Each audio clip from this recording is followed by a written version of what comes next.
je voudrais vous parler un peu de la question de l'islam et de la question de l'égalité à deux niveaux, comme l'a mentionné Asma, au niveau de l'égalité homme-femme et au niveau de l'égalité citoyenne, entre le discours traditionnel et le discours ou la pensée des nouveaux penseurs et penseurs musulmans et musulmanes. Ce que je vais faire aussi avec vous, c'est un peu ouvrir une réflexion, parce que je n'ai pas vraiment des réponses, mais un peu penser un peu à l'état des lieux aujourd'hui et ouvrir quelques questions qu'on pourra continuer à creuser ensemble, probablement dans le débat de demain.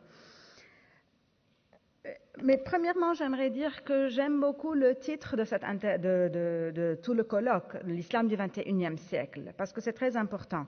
L'islam du XXIe siècle, c'est un islam qui hérite de toute l'histoire, mais aussi des problèmes et des avancées du XXe siècle, mais qui aussi nous permet d'ouvrir des perspectives dans le XXIe siècle.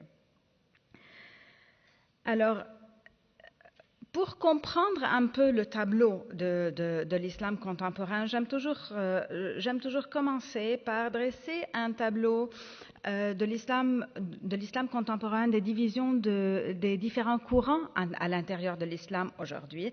Ces divisions qui ont commencé au XXe siècle. C'est pour ça que je dis que l'islam du XXIe est aussi héritier du XXe. Je ne parle pas ici des divisions entre les différents groupes, donc sunnites, chiites, druzes, zaïdites et autres, mais je parle plutôt des divisions de courants de pensée. Donc nous avons d'une part l'islam traditionnel. Quand je parle de l'islam traditionnel, pour moi, il est représenté par les grandes institutions comme Al-Azhar en Égypte, Zaytouna et autres institutions traditionnelles. Nous avons aussi bien sûr l'islam soufi et nous avons à partir donc du XXe siècle l'islam libéral. L'islam qui va, donc ces nouveaux penseurs musulmans, ces penseurs donc qui vont penser les questions qui étaient ambiguës et les questions qui étaient soulevées à la chute de l'Empire ottoman. Les questions, est-ce que islam est religion ou est État? Ou bien non, l'islam peut être religion, est une religion et n'a rien à voir avec l'État. Donc ces questions sur lesquelles l'islam traditionnel restait très ambigu. Donc l'islam libéral, c'est l'islam qui a pris cette position, qui avec le père de l'islam libéral, Ali Abdelrazak, a dit l'islam est religion et non pas État, et ceci en 1925. Mais à côté, et au même moment, on avait une autre position qui était la position de l'islam politique, qui allait dans le sens que l'islam est religion et État, et que la solution c'est l'islam, et que nous ne pouvons pas vivre sans État musulman. Donc toute cette pensée de l'islam politique que l'on retrouve aussi bien dans le sunnisme que dans le chiisme plus tard avec la révolution iranienne. Et à côté de cela, nous avons bien sûr d'avant l'islam salafiste, qui vient donc d'Arabie Saoudite, qui était une réforme en Arabie Saoudite, et qui, avec l'islam politique, a formé le salafisme djihadiste ensemble, dans un certain mariage entre les deux. Donc toutes ces formes-là sont des courants que l'on retrouve à l'intérieur de l'islam. À la fin du XXe siècle, nous avions des positions très très courageuses qui ont été mentionnées ce matin, avec des positions donc aussi de féministes musulmanes mentionnées tout à l'heure par Asma, sur les questions donc des droits de la femme, sur les questions de l'État, sur les questions de l'autre, de la liberté religieuse, de la violence, donc du djihad. Toutes ces questions-là, on avait des réponses à la fin du XXe siècle par ces penseurs musulmans et musulmanes. Sauf que nous n'avions pas encore des positions par l'islam traditionnel sur ces questions-là. On avait toujours des positions très ambiguës sur ces questions-là. Le début, mais sauf qu'il y a quelques années, donc après la première décennie du XXIe siècle, on commence à avoir de nouvelles positions dans l'islam traditionnel, comme si l'islam traditionnel a enfin écouté ces nouveaux penseurs. Et on va retrouver des textes révolutionnaires dans l'islam traditionnel. Cependant, ces textes vont être au niveau de l'égalité citoyenne. Je vais les citer pour après parler un peu de la question de l'égalité homme-femme qu'on ne retrouve pas encore dans les textes, dans la position traditionnelle. Alors, depuis 2011, nous avons un texte, et il faut prendre en considération le contexte politique, géopolitique qui a permis tous ces textes. Donc, surtout à Al-Azhar, on va avoir depuis 2011 un texte qui va parler du futur de l'Égypte et qui va parler donc de transition démocratique et égalité entre tous les citoyens. 2012, on aura un autre texte qui va parler de liberté de religion. Et autres libertés aussi, liberté d'expression, liberté artistique, liberté de recherche. 2014, nous avons un texte aussi de Al-Azhar qui était un texte qui devait parler de la question donc contre l'extrémisme, mais le texte a des avancées dans le sens où, pour contrecarrer l'extrémisme, le texte dit qu'il faut réexpliquer certains concepts, comme le concept du califat, comme le concept du djihad et le concept de l'État. Et le texte dit que la finalité de l'État en islam, c'est de sauvegarder les valeurs humaines et que et les droits de l'homme finalement, et que chaque État qui sauvegarde ses droits humains est un État qui a sa légitimité en islam. Donc c'est une position claire, très claire, c'est la première fois, c'est presque du jamais vu d'une position traditionnelle qui dit que l'islam n'a pas besoin d'État. Donc il y a un shift, il y a un mouvement dans le discours traditionnel concernant la question et le positionnement concernant la question de l'État et ce qui en découle. Parce que, surtout, l'égalité citoyenne va en découler. C'est ce qui va faire qu'en 2017, Al-Azhar va avoir aussi une énorme conférence sur le thème de citoyenneté, égalité, liberté et inclusion. Et de cette conférence va sortir un texte qui est sur la citoyenneté et le vivre ensemble et qui va parler d'égalité citoyenne entre surtout chrétiens et musulmans, va les mentionner clairement, va aussi parler contre l'idée de minorité. Donc que si on parle toujours de minorité, ça veut dire que les gens n'ont pas encore leurs droits citoyens, leurs droits égaux citoyens. Donc il faut œuvrer pour avoir une égalité de droits pour tout le monde. Donc ces textes donc, vont dans ce sens. À côté d'eux, il y a aussi eu d'autres déclarations à côté de Al-Azhar par le Forum pour la promotion de la paix dans les sociétés musulmanes qui est dirigé par le Cheikh Ben Baya d'origine mauritanienne et qui est aujourd'hui basé aux Émirats.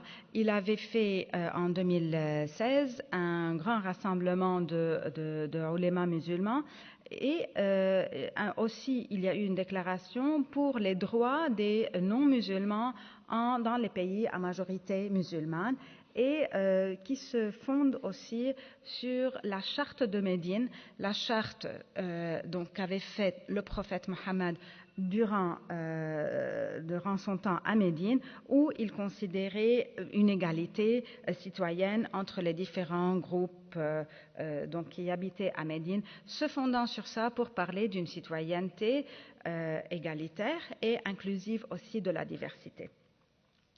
Donc avec ces textes, et nous avons maintenant récemment la nouvelle charte de la fraternité humaine qui vient d'être signée il y a 3 semaines à Abu Dhabi entre le pape François et l'imam d'Al-Azhar et qui parle elle aussi de citoyenneté, de liberté de religion, d'égalité. Et va entrer plus dans les droits, va mentionner les droits des enfants, les droits des personnes marginalisées et les droits des femmes aussi. Alors, dans tous ces textes, ce qui est très intéressant, c'est que donc on a une avancée. C'est toujours au niveau de texte, bien sûr. C'est des déclarations, donc ce n'est pas encore dans l'enseignement des imams, ce n'est pas encore dans la culture, mais déjà on a une avancée, on a un texte, on a quelque chose de tangible devant nous. Et ces textes aussi, on voit dans ces textes une direction pour dire que on ne se base plus sur la charia comme on disait avant, mais sur la finalité de la charia. Et donc on repense les questions de dignité humaine, donc de l'égalité de tous les hommes selon des versets du Coran qui parlent que Dieu a honoré tous les fils d'Adam, que nous sommes tous égaux, avec tous les versets et les hadiths qui parlent de cette égalité.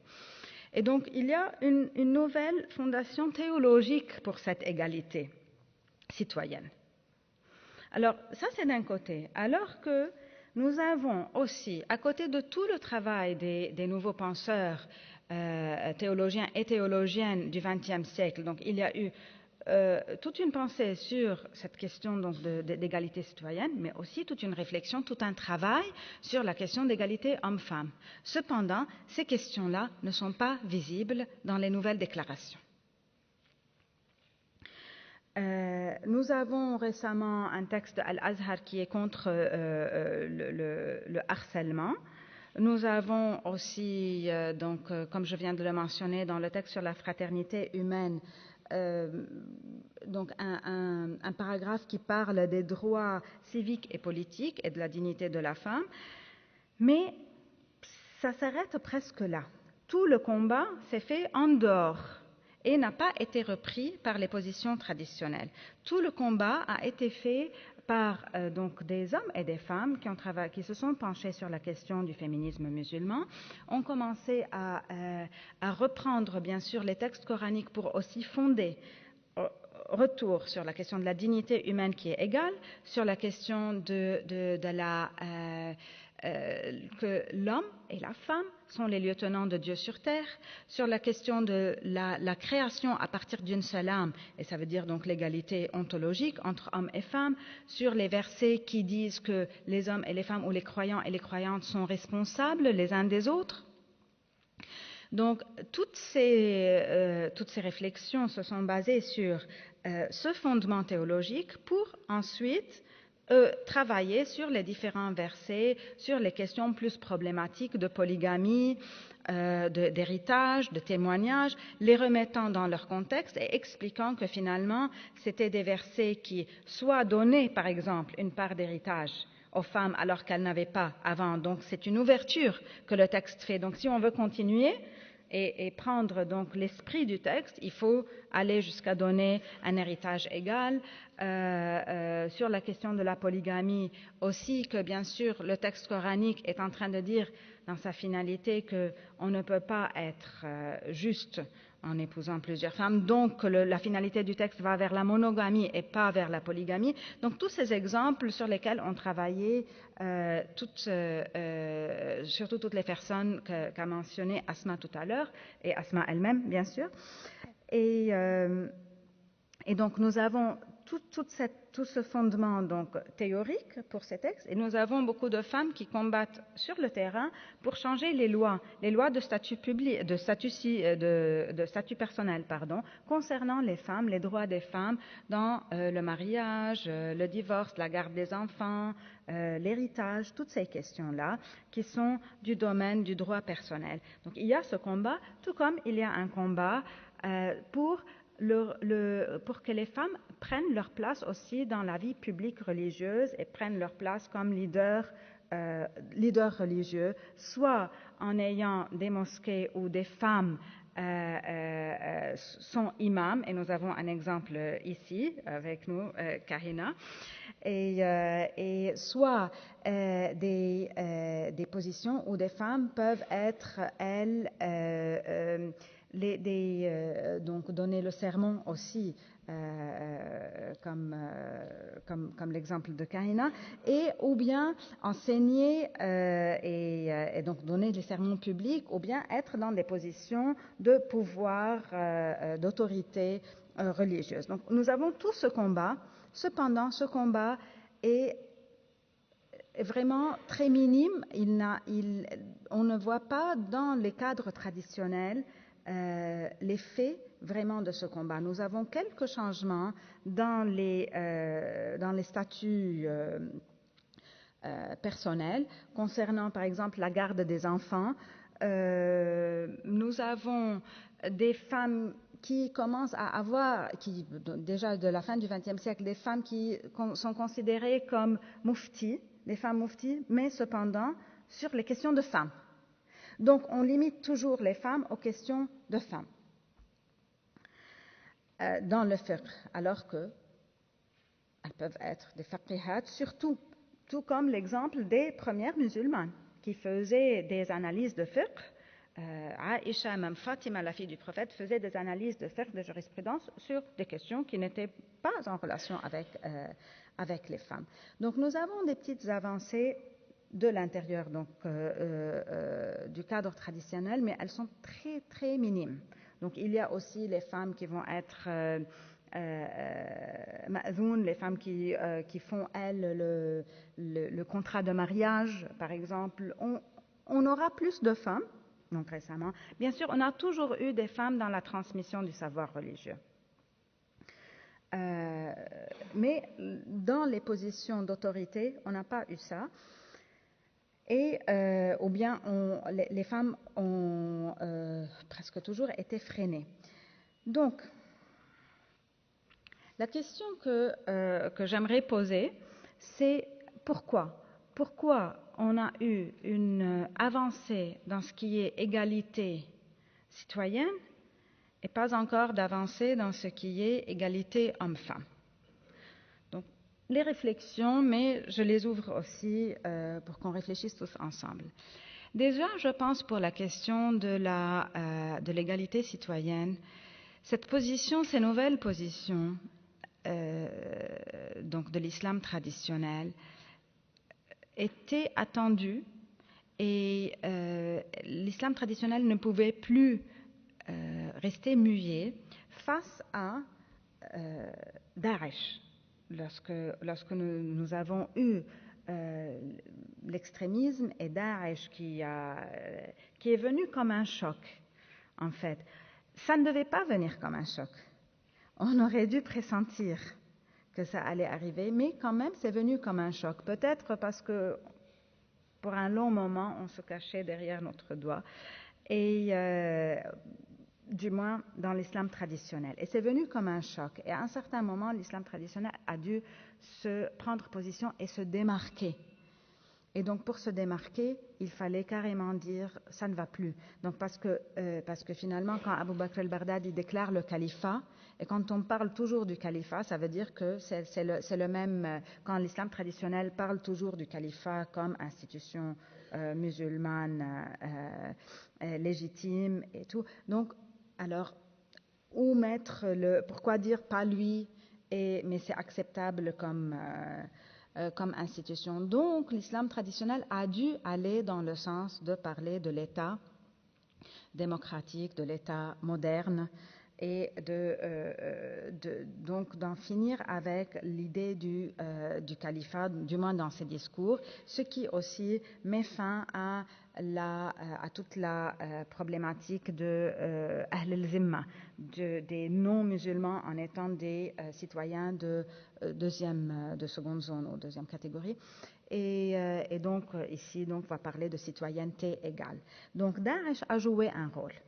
Aussi, c'est venu dans le cadre des révolutions arabes, et dans ce cadre-là où il y avait aussi toute cette poussée citoyenne, toute cette prise de conscience des citoyens que la citoyenneté c'est quelque chose, c'est la responsabilité de chacun vraiment d'être citoyen et d'œuvrer pour la citoyenneté. Donc aussi dans ce cadre-là sont venus ces textes. Une troisième chose aussi, c'est il faut savoir que derrière toutes ces déclarations, il y a de la diplomatie douce qui est en train d'être faite. Donc il y a des personnes qui sont à la fois des gens qui sont qui portent les pensées des nouveaux penseurs, des nouveaux théologiens et théologiennes musulmans, et qui ont de bonnes relations avec les cadres traditionnels et qui ont poussé pour qu'il y ait ce changement de discours, cette prise de position différente par l'islam traditionnel. Du côté des femmes, du côté de l'égalité homme-femme, donc, il n'y a pas eu d'événement politique qui puisse déclencher cela, de un. Il n'y a pas eu non plus de diplomatie donc derrière qui pousse vers cela. Et en plus, la question de la femme est toujours reliée aux questions de la loi, donc des statuts personnels. Ça veut dire que pour changer la situation, pour vraiment adresser la question de l'égalité homme-femme, il faudrait changer les lois des statuts personnels et donc vraiment renouveler toute l'interprétation du texte et donc dans la finalité, comme on disait tout à l'heure, comme ils l'ont fait dans la finalité de la charia et pas la loi ou les lois elles-mêmes. Et donc, il faudrait repenser tout ça et changer des lois. Ceci dans un contexte et dans un cadre, je parle donc plus peut-être des pays arabes, où la culture est une culture qui est patriarcale, comme l'a dit Asma tout à l'heure. C'est une culture où on retrouve un refus d'égalité et un refus d'une position d'autorité de la femme et chez les musulmans et chez les chrétiens. Le refus, on le trouve des deux côtés. La même attitude donc envers la femme comme si l'honneur de la femme est quelque chose que l'homme possède et qu'il doit toujours protéger. Et donc, changer dans ce sens-là, c'est aller à l'encontre et d'une mentalité générale et des lois. D'accord ? Donc, pour moi, ce sont ces questions-là, en fait, qui ont fait que jusqu'à maintenant, cette situation reste presque en statu quo dans le discours traditionnel, qu'on ne parle pas encore des droits des femmes. Alors, sauf que quand on est en train de parler d'égalité et d'égalité citoyenne, cela aussi n'est pas donné pour la mentalité générale. Il y a une mentalité musulmane qui refuse encore cela. Mais il y a eu néanmoins ces textes. Donc, ce que je pense, c'est qu'aujourd'hui, ce que nous devons faire, c'est vraiment pousser et demander qu'il y ait des positions traditionnelles, que ce soit ouvertement ou que ce soit aussi par une diplomatie douce. Dans nos contextes aussi, ce qui se passe, c'est que chaque fois que nous parlons des droits de la femme, par exemple, je vous donne l'exemple du Liban. Le Liban est un des pays où il y a eu, de la région, où presque le premier, je pense, où il y a eu le droit de vote de la femme. Mais on a eu le droit de vote, et puis après, toutes les autres,